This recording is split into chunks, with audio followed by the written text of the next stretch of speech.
Paper.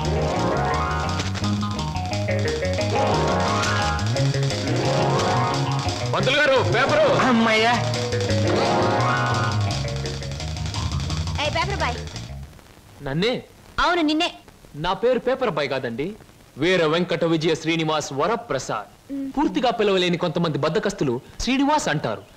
ముచ్చటగా ముద్దుగా పిలవాలనుకున్నవారు scene అంటారు. సుబ్బమ్మ గారు. నా పేరు సుబ్బమ్మ కాదు, లలిత. ఓహో, మరి మిమ్మల్ని ముద్దుగా విని పిలుస్తారు లల్లి అనా? పిల్లి అని. నీకెందుకు? పేరు లలితంగా ఉంది, పర్సనాలిటీ లలిత లావణ్యంగా ఉంది. ఏమిటి వెటకారంగా ఉందా? అసలు పేపర్ని అలా రాయిస్తున్నట్టు విసడం ఏమిటి? చేతికి వచ్చుగా.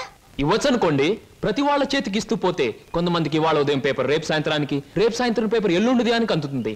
అందుకని కొన్ని విసరాలి, కొన్ని ఎగరేయాలి, కొన్ని చేతికి ఇవ్వాలి. నేను ఎంత గట్టిగా విసిరినా పడే వాళ్ళ చేతిలో అది పువ్వులా పడటం మన టాలెంట్. చాలండి, మీరు వెళ్ళొచ్చు. చూడండి, ఆ పేపర్లో పేజ్ నంబర్ 4 కాలం నంబర్ 3లో ఆడవాళ్ళకు పనికొచ్చే ఉద్యోగాల ప్రకటన ఉంది. నేను ఉద్యోగం కోసం ప్రయత్నిస్తున్నట్టు ఇతనికి ఎలా తెలుసు?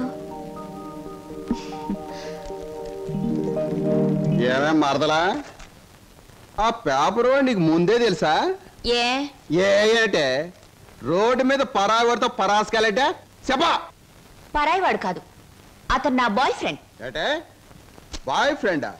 చెట్టంత బావగారిని, నీ ఎక్కకు మొగుడిని, నేనుండగా ఆడేవాడే బాయ్ ఫ్రెండ్.